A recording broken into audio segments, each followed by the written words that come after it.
Hello everyone. रघुवर GK में आप सभी का स्वागत है। आज हम लोग बिहार बीएड इंट्रेंस एग्जाम 2023 से रिलेटेड जीके का टॉप 20 क्वेश्चंस का डिस्कशन करेंगे। यह हमारा ब्रह्मास्त्र सीरीज का छठा प्रैक्टिस सेट है। तो आप वीडियो को लास्ट तक देखें और वीडियो पसंद आए तो चैनल को सब्सक्राइब जरूर करें ताकि आगे आने वाले क्लास का नोटिफिकेशन आपको मिलता रहे। तो चलिए आज का क्लास हम स्टार्ट करते हैं।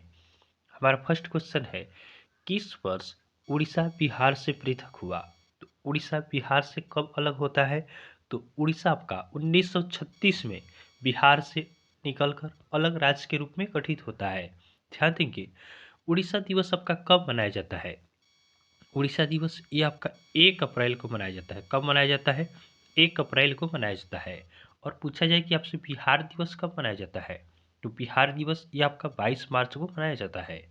नेक्स्ट क्वेश्चन है, 1878 का वर्नाक्यूलर प्रेस एक्ट किसने रद्द किया?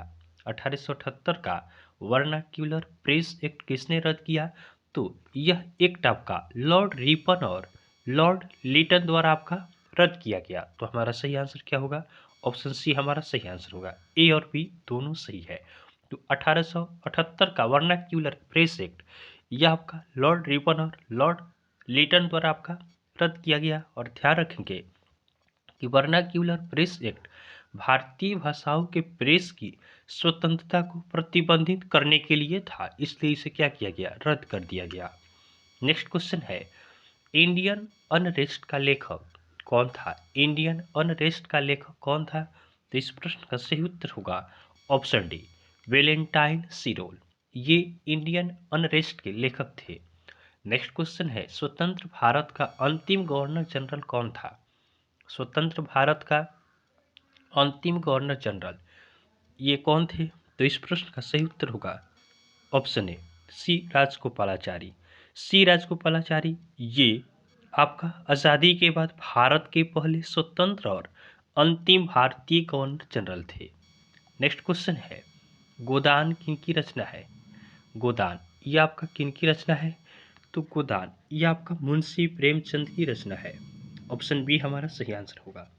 गोदान की रचना मुंशी प्रेमचंद ने की है और इसके साथ साथ गबन की रचना भी मुंशी प्रेमचंद के द्वारा ही की गई है। नेक्स्ट क्वेश्चन है, जब उपराष्ट्रपति राष्ट्रपति के कार्यों को संभालता है तो इस दौरान राज्यसभा के सभापति पद पर कौन कार्य करता है? जब उपराष्ट्रपति क्या करते हैं, राष्ट्रपति की अनुपस्थिति में उनका जब कार्यभार संभालते हैं तो राज्यसभा के सभापति कौन होते हैं? तो ये आपके होते हैं उपसभापति। कौन होते हैं? उपसभापति होते हैं। तो ऑप्शन सी हमारा सही आंसर होगा।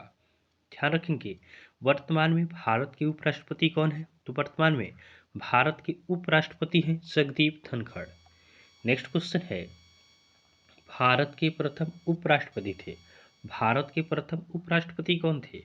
तो भारत के प्रथम उपराष्ट्रपति थे डॉक्टर एस राधाकृष्णन। कौन थे? डॉक्टर एस राधाकृष्णन ये भारत के प्रथम उपराष्ट्रपति थे। और ध्यान रखेंगे कि भारत के प्रथम प्रधानमंत्री कौन थे? तो भारत के प्रथम प्रधानमंत्री पंडित जवाहरलाल नेहरू थे। और भारत के प्रथम राष्ट्रपति कौन थे? तो भारत के प्रथम राष्ट्रपति डॉक्टर राजेंद्र प्रसाद थे। और लोकसभा के प्रथम अध्यक्ष कौन थे?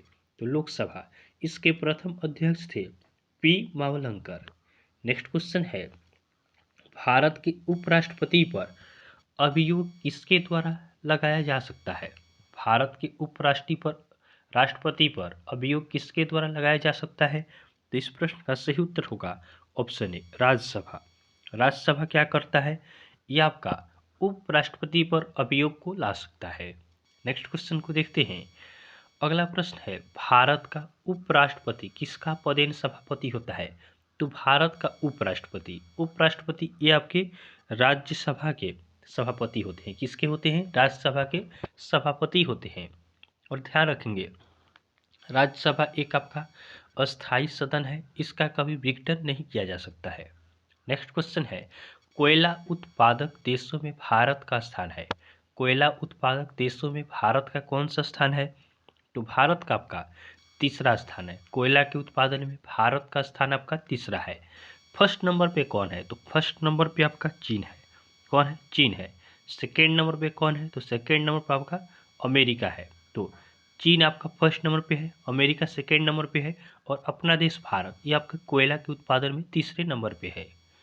नेक्स्ट क्वेश्चन है, कृष्ण क्रांति का संबंध किससे है? तो कृष्ण क्रांति इसका संबंध आपका खनिज तेल के उत्पादन से है। तो ऑप्शन बी हमारा सही आंसर होगा। कृष्ण क्रांति का संबंध आपका खनिज तेल उत्पादन से है। उसके बाद पीली क्रांति का संबंध आपका तिलहन उत्पादन से है। उसके बाद आपका होता है श्वेत क्रांति, इसका संबंध आपका दुग्ध उत्पादन से है। नेक्स्ट क्वेश्चन है, तरल स्वर्ण किसका लोक प्रचलित नाम है? तरल स्वर्ण यह किसे कहा जाता है? तो यह आपका पेट्रोलियम को कहा जाता है। तो ऑप्शन डी हमारा सही आंसर होगा। पेट्रोलियम को तरल स्वर्ण के नाम से जाना जाता है। नेक्स्ट क्वेश्चन है, समुद्री समीर बहती है। समुद्री समीर यह कब बहती है? तो समुद्री समीर आपका दिन के समय में बहती है। ऑप्शन ए हमारा सही आंसर होगा।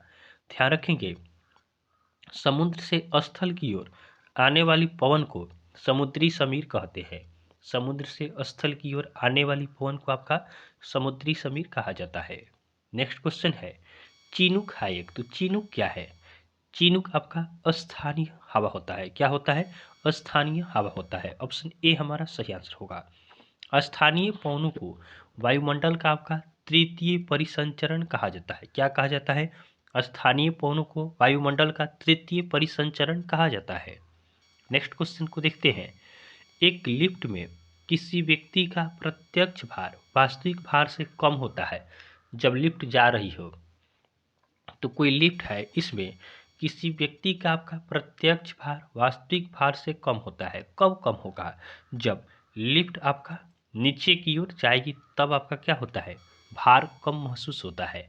और लिफ्ट जब ऊपर की ओर जाएगी तो आपका भार क्या होगा? भार भी बढ़ा हुआ महसूस होगा।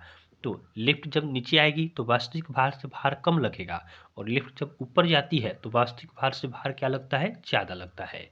नेक्स्ट क्वेश्चन है, पृथ्वी के गुरुत्वाकर्षण का कितना भाग चंद्रमा के गुरुत्वाकर्षण के सबसे नजदीक है? तो पृथ्वी के गुरुत्वाकर्षण का कितना भाग चंद्रमा के गुरुत्वाकर्षण के सबसे नजदीक है? तो इस प्रश्न का सही उत्तर होगा ऑप्शन सी 1/6। तो पृथ्वी का गुरुत्वाकर्षण भाग आपका क्या होता है? चंद्रमा के गुरुत्वाकर्षण भाग के नजदीक 1/6 के बराबर होता है। और ध्यान रखेंगे, केवल भार चेंज होता है। भार चंद्रमा पर आपका 1/6 हो जाता है, लेकिन द्रव्यमान पूछेगा तो द्रव्यमान आपका सेम रहता है। द्रव्यमान क्या होता है? यह समान रहता है। अगर आपसे प्रश्न पूछ दिया जाए कि कोई वस्तु है जिसका भार क्या है आपका पृथ्वी पर कितना है? 60 kg है। पृथ्वी पर 60 न्यूटन है। चलिए भार को न्यूटन में लेते हैं। पृथ्वी पर 60 न्यूटन है तो चंद्रमा पर जाकर कितना हो जाएगा? तो चंद्रमा पर जाकर आपका भार 1/6 इंटू 60 हो जाएगा, कटेगा 10 से, तो चंद्रमा पर कितना हो जाएगा? 10 न्यूटन।